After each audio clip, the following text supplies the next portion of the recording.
tardes. Arrancamos Visión Global con la mirada puesta en el cierre de Europa. El IBEX 35 finalmente se ha dejado un 0,33% en la sesión bursátil de hoy, 8.972,30 enteros. Perdemos de nuevo esa cota psicológica de los 9.000 puntos en un día en el que hemos mirado sobre todo las cuentas de Banco Santander y de Iberdrola. Santander ha liderado hoy las pérdidas, 2,85% de descenso en 3,26 euros la acción, y ha supuesto un lastre para el resto del sector bancario, que ha caído en bloque. CaixaBank más de un 2% de caída, Banco Sabadell un 1,83% o BBVA con un 1,2% de descensos. En el lado positivo, hoy hemos visto sobre todo las eléctricas, Red Eléctrica 2,35% de subida. También vemos a las energéticas como Endesa, Enagas o Iberdrola repuntando en torno a un 2 y un 1,5%. En el caso de Iberdrola, hoy que también publicaba sus resultados, 1,66% al alza, la cuarta más alcista del selectivo, en 10,05 euros la acción. En cuanto al resto de índices del viejo continente, hemos visto caídas generalizadas del 0,19 para el K40, del 0,33 para el DAX de Frankfurt en 15.705 puntos. El FTSE de Londres ha dejado también un 0,33% y el italiano un 0,61%. En la sesión estadounidense, el Nasdaq 100 se mantiene con alzas del 0,81%.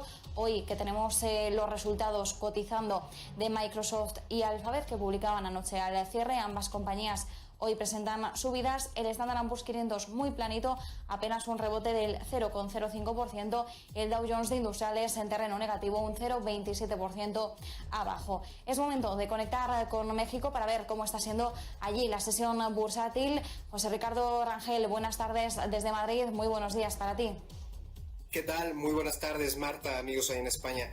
Pues aquí en la sesión estamos en terrenos negativos, Marta. Fíjate que principalmente las bajas que está teniendo el índice de precios y cotizaciones, que cotiza en 0,94%, una contracción de 4.489.14 unidades. Bueno, pues principalmente se debe al sector consumo, la parte de Alsea con menos 3,52%, parte financiera, Grupo Financiero Banorte con 2,93%, y pese a haber tenido buenos números la parte de aeropuertos, 2,64% OMA, que reportó el día de ayer. Y bueno, las principales alzas, pues la recuperación que ha tenido Bolsa. Recordemos que esta reportó la semana pasada con pues vaya gran inversión que ha tenido en la parte de tecnología, que le ha deteriorado la parte del EBITDA. Grupo Gruma con 0,97 al alza, y Grupo Aeroportuario del Sureste con 0,64 al alza. Y sin más preámbulos, la verdad, porque este terreno lo domina muchísimo nuestro invitado, y bueno, ¿quién más que él para hablarnos más a detalle al respecto? Por favor, si nos haces los honores, como siempre, mi querida Marta. Exacto, vamos a hacer un repaso a cómo están evolucionando esos resultados empresariales entre las empresas de la Bolsa Mexicana, y es un placer saludar a Carlos González Tavares. Él es el director de análisis de Casa de Bolsa Monex. Carlos, muy buenas, muchísimas gracias por atendernos estos minutos en Visión Global. ¿Qué tal, Marta? Buenas noches en España, buenos días, Ricardo. Antes de que Ricardo empiece a plantearte algunas de las principales cuestiones respecto a estos reportes trimestrales que estáis viviendo, ¿cuántas empresas han publicado ya sus cuentas a día de hoy? Y sobre todo, viendo un poco el porcentaje, ¿no?, del total de las empresas cotizadas en México, ¿cuál es la proporción de empresas que ya han presentado cuentas? Tal, Marta, así es. Bueno, hasta ahora han reportado aproximadamente el 54% de la muestra que componen las empresas del IPC. Hasta ahora, cerca del 26% de las empresas que han reportado han superado las expectativas del mercado. Aproximadamente un 42% han reportado en línea con lo estimado, y cerca del 32% han reportado por debajo de lo esperado. Hasta ahora, de la muestra del IPC, los resultados yo diría que han sido positivos. Han presentado en promedio a nivel de ventas pues un crecimiento cercano al 6,5%, y a nivel de EBITDA un crecimiento cercano al 10%. Esperamos que toda la temporada de reportes, una vez que finalicen, las empresas del IPC hayan concluido este tercer trimestre con un crecimiento total en ventas cercano al 9.7% y a nivel de EBITDA del 30%. Es decir, todavía faltan varios reportes que consideramos serán muy positivos y sobre todo con crecimientos muy altos derivado principalmente de la fácil base de comparación respecto al trimestre del mismo periodo del año pasado. Carlos, ¿nos podrías platicar cuáles son los sectores que están más a la defensiva de los que ya han reportado y cuáles son los que están un poco rezagados? Sí, bueno, en esta temporada de reportes lo que estaremos viendo, Ricardo, es que muchas empresas se verán favorecidos principalmente, por un lado, por por el proceso de vacunación, que sin duda ha apoyado a la apertura de actividades y a una mayor movilidad, pero también veremos principalmente beneficios en aquellas empresas relacionadas con la economía norteamericana, que seguimos viendo pues un fuerte impulso, un crecimiento sostenido, y también, por otro lado, empresas con fáciles bases de comparación respecto al mismo periodo del año pasado. De esta manera, empresas relacionadas con consumo, por ejemplo, que el año pasado se vieron fuertemente afectadas, principalmente consumo discrecional, son las que presentarán los mejores resultados. Tenemos, por ejemplo, el caso de Alsea, Liverpool, o incluso empresas relacionadas con aeropuertos, en donde pues, la base de comparación es muy fácil y empezamos a ver ya pues, una fuerte recuperación. Sin embargo, pues habrá que estar atentos principalmente a cómo se presentan los volúmenes, sobre todo comparados con niveles previos a la pandemia. Carlos, la parte sobre todo de manejo del financiamiento que pues vaya, algunas empresas se apalancaron, otras reestructuraron. ¿Cómo han visto ustedes este manejo de la deuda, pues independientemente del sector, ha sido el óptimo? Sí, mira, la verdad es que a nivel de las empresas del IPC, lo que hemos observado es que han logrado reducir su deuda como proporción del PIB y prácticamente por dos razones. La primera es que el costo financiero ha disminuido en los últimos meses. Muchas de estas empresas con apalancamientos importantes lograron reestructurar deudas con una tasa de interés mucho más baja. Apoyado en este escenario a nivel global de tasas bajas, y por otro lado el nivel de EBITDA ha venido incrementándose justamente con estos mejores resultados en lo que va del año. Esto ayuda a que la proporción de deuda neta como proporción del PIB haya venido disminuyendo y de esta manera presenten pues un mejor escenario en lo que se refiere a su deuda y a su apalancamiento. Carlos, la parte de flujos, ha habido muchas pues vaya fusiones, adquisiciones en algunas de estas empresas. ¿Cómo están viendo ustedes a mediano plazo este posible incremento de flujos, de generación de flujos versus la economía actual que estamos teniendo en México con pues vaya, un índice de un ratio de 6% en inflación?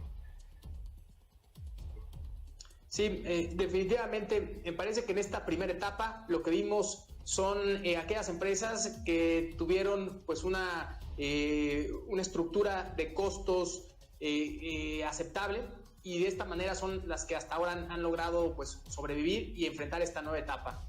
Ahora lo que esperamos es que conforme venga un incremento en las tasas de interés, las empresas que no lograron reestructurar sus pasivos y que no presentan una estructura de costos adecuada o incluso un modelo de negocios adaptable a este nuevo entorno de comercio internacional, podríamos estar viendo afectaciones, lo cual podría ser utilizado por aquellas empresas mejor posicionadas para hacer justamente algunas fusiones, adquisiciones y con ello economías de escala, sobre todo en este contexto en donde la estructura de costos tomará una mayor relevancia. La parte de logística, en las que ya reportaron, ¿hubo alguna afectación con todo este tema del paro logístico que tenemos a nivel global?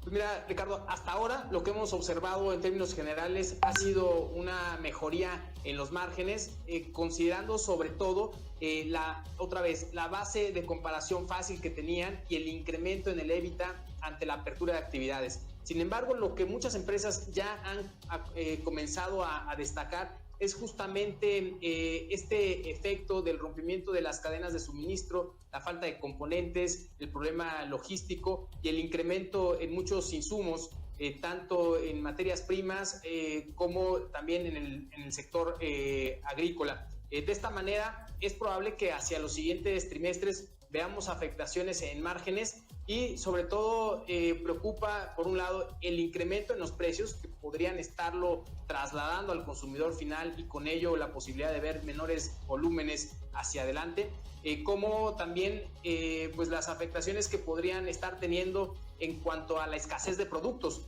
Y esto podría estar repercutiendo. Algunas empresas del sector, principalmente el sector automotriz, orientado hacia Estados Unidos, han sido las que ya han mostrado estas afectaciones, el caso particular de Nemak, y es muy probable que esto pudiera continuar todavía en los siguientes trimestres. Marta, creo que tienes una pregunta por ahí.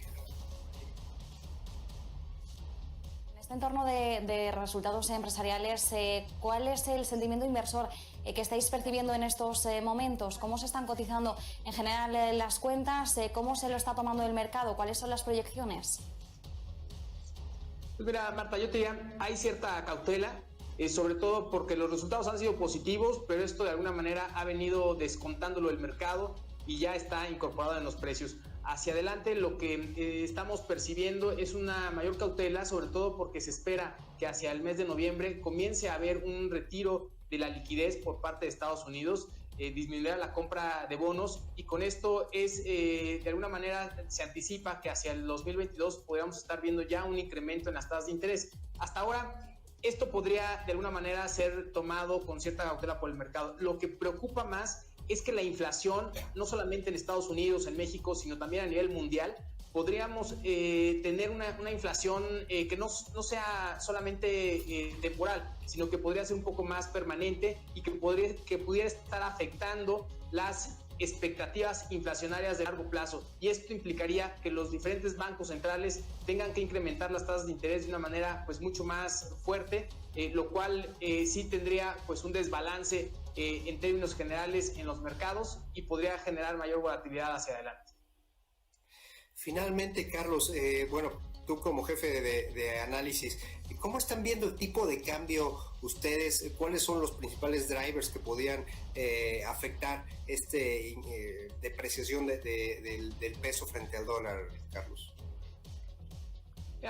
Básicamente nos parece que el factor más importante es la debilidad que ha tenido el dólar frente a la canasta de divisas ante las bajas tasas de interés y el exceso de liquidez que ha permanecido en este país ante todos estos estímulos económicos. Sin embargo, parecería que hoy ya estamos en este punto de inflexión donde empezaremos a ver un retiro paulatino de la liquidez, es decir, los niveles más débiles del dólar frente a la canasta de divisas quizá ya lo vimos y empezaremos a ver un fortalecimiento del dólar. Esto podría estar generando pues un poco más de presión, principalmente para divisas de mercados emergentes, incluyendo el peso mexicano, lo cual podría estar generando una depreciación hacia los siguientes días. Del lado positivo, vemos que las finanzas públicas se han mantenido relativamente estables y seguimos viendo sobre todo pues un fuerte dinamismo en la demanda externa, lo cual de alguna manera podría estar ayudando. Sin embargo, el escenario de hoy hacia adelante sería quizá una cierta depreciación paulatina de nuestra moneda ante un posible fortalecimiento del dólar frente a la canasta de divisas. ¿Algún estimado de precio, de tipo de cambio a final de 2021, Carlos? Sí, bueno, nuestro estimado para finales de este año está en 20.60. No descartamos una mayor volatilidad y que pudiéramos estar viendo niveles más altos, pero nuestro estimado puntual es de 20.60 para finales de este año, y para el próximo año estaríamos estimando un nivel de 21 pesos por dólar. Ok, perfecto. Pues Marta, hoy estamos a 20.19 por dólar. Carlos González Tavares, te agradezco muchísimo, director de análisis bursátil en Grupo Financiero Monex y Casa de Bolsa Monex. Muchísimas gracias por tu tiempo, como siempre, Carlos. Gracias a ti, Ricardo. Gracias, Marta. Buenas noches al auditorio. Muchísimas gracias, Carlos. Muchísimas gracias, José Ricardo. Como siempre, conectaremos contigo de nuevo para acercarnos a la actualidad económica y bursátil en México. Y nosotros nos despedimos. Mañana volvemos con más visión global a partir de las 6 de la tarde.